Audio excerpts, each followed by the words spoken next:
100 occidentaux ont eu la chance d'apprendre directement l'histoire de l'Holocauste, assistés par une vidéo explicative très poignante.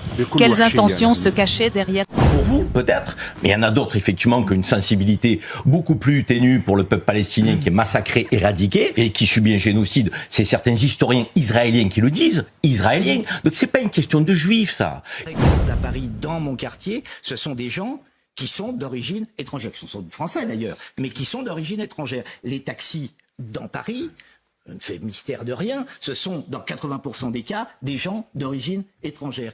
Why is the American government and American politicians taking money from a country that is committing war crimes? And then they can't speak plainly in the interest of American workers because they're compromised.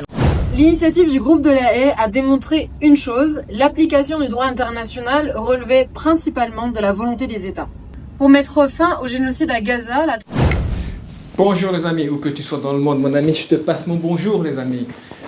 J'espère que vous allez bien en ce dimanche pluvieux. Ici en tout cas il pleut. Si chez vous il fait meilleur, tant mieux pour vous, vous avez de la chance les amis. Dites-moi quelle température fait chez vous. Ici, c'est la drache. Karim Zeribi les amis. Pour vous, peut-être, mais il y en a d'autres, effectivement, qui ont une sensibilité beaucoup plus ténue pour le peuple palestinien qui est massacré, éradiqué, et qui subit un génocide. C'est certains historiens israéliens qui le disent, israéliens. Donc c'est pas une question de juifs, ça. Il faut qu'on arrête, effectivement, d'essayer de détourner le sujet. Il y a un sujet géopolitique. Il y a un comportement aujourd'hui d'un État criminel, messianique, qui éradique un peuple. Et il y a des gens aujourd'hui qui sont mal à l'aise à recevoir des citoyens émanant de cette nationalité qui seraient potentiellement en soutien à cette politique. Comme ça a été le cas pour la Russie. Et vous êtes dans le deux poids deux mesures. Nous n'avons pas fait d'émission pour les Russes. Vous vous souvenez quand même que des citoyens russes ont été frappés de mesures d'exclusion du monde sportif, culturel, universitaire. Vous vous en souvenez ou vous en souvenez pas? Dès 2022. Ça avait suscité le scandale à l'époque. oui, Ça avait suscité aussi une adhésion de ceux qui étaient les organisateurs et qui disaient on ne veut pas aujourd'hui, en soutien à l'Ukraine, avoir des représentants de la Russie. Et pourquoi on dirait aujourd'hui on veut des représentants israéliens et on ne serait pas en soutien des Palestiniens? Mais les organisateurs sont libres à un moment donné d'avoir aussi ces choix-là.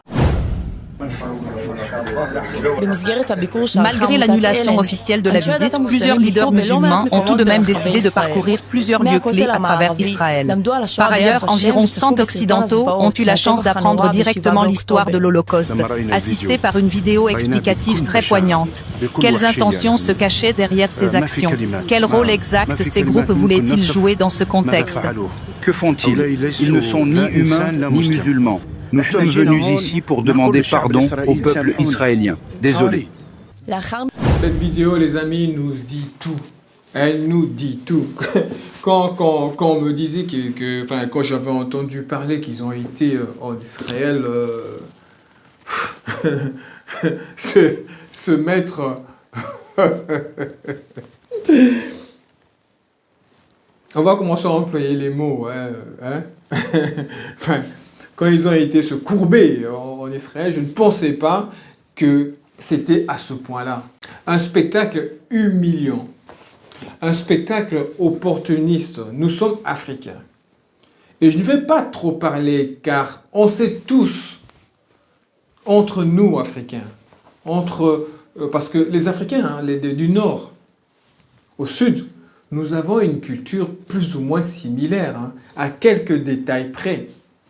Le respect des aînés, le respect de nos parents, on est plus familial, l'entraide, la générosité. Ça sont des traits d'Africains, ça. Nous le savons tous.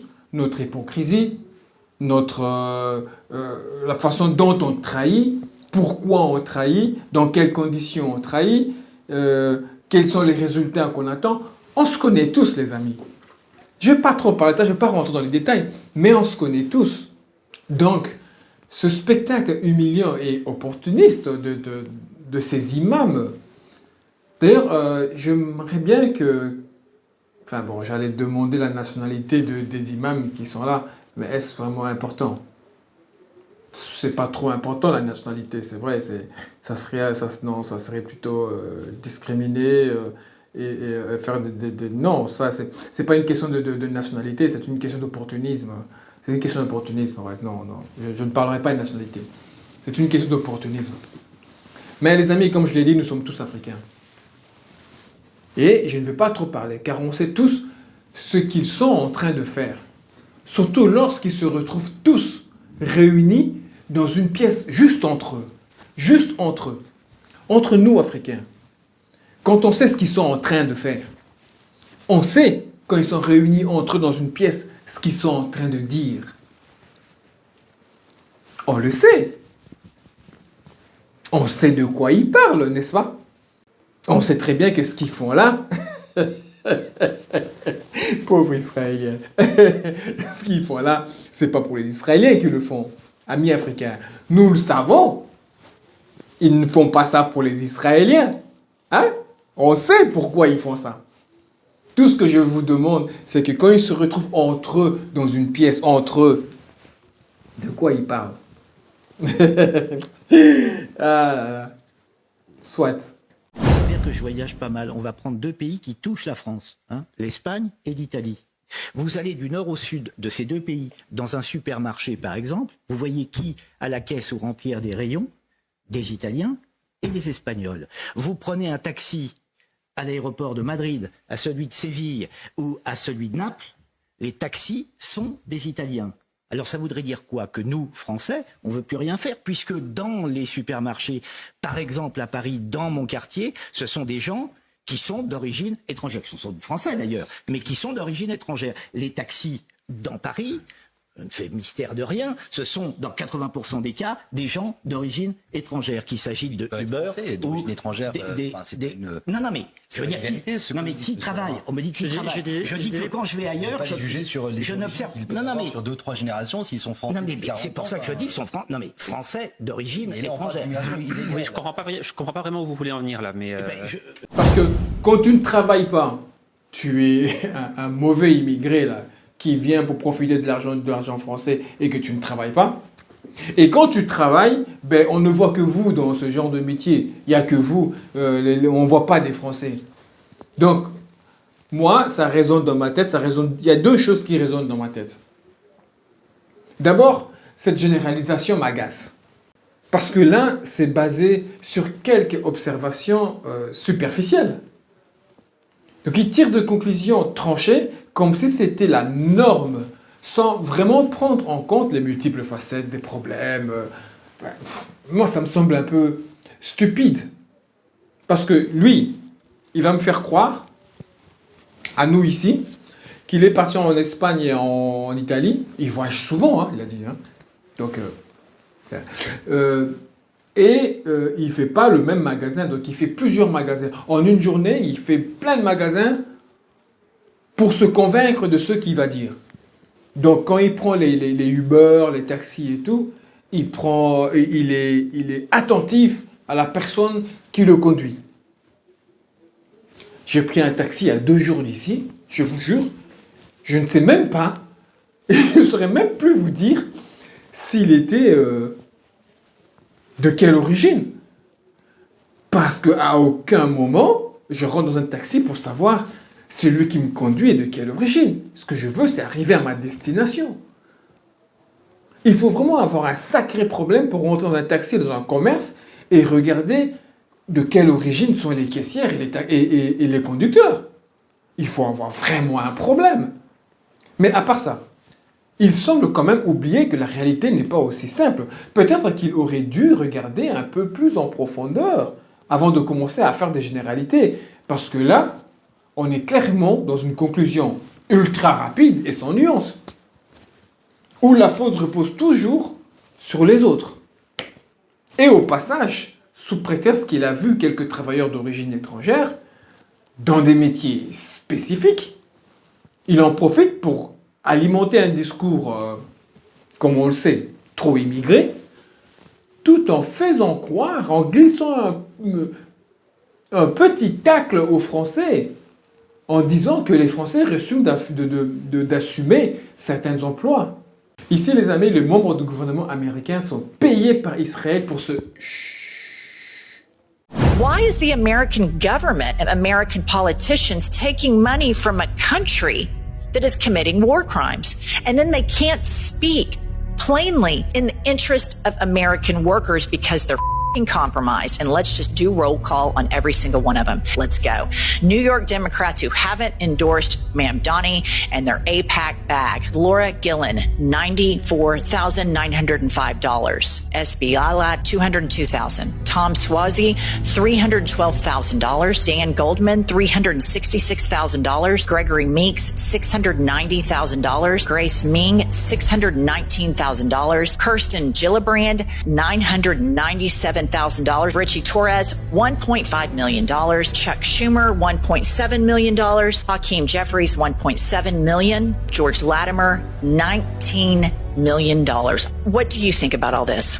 Well, I think you can't serve two masters. Les amis, je n'arrête pas de dire dans presque toutes mes vidéos, je le dis et je vais encore le répéter pour ceux qui ne me suivent pas. Et si vous ne me suivez pas, je vous invite à vous abonner, à activer la cloche pour savoir quand est-ce qu'il y a une vidéo qui sort, un petit pouce et à laisser un petit commentaire.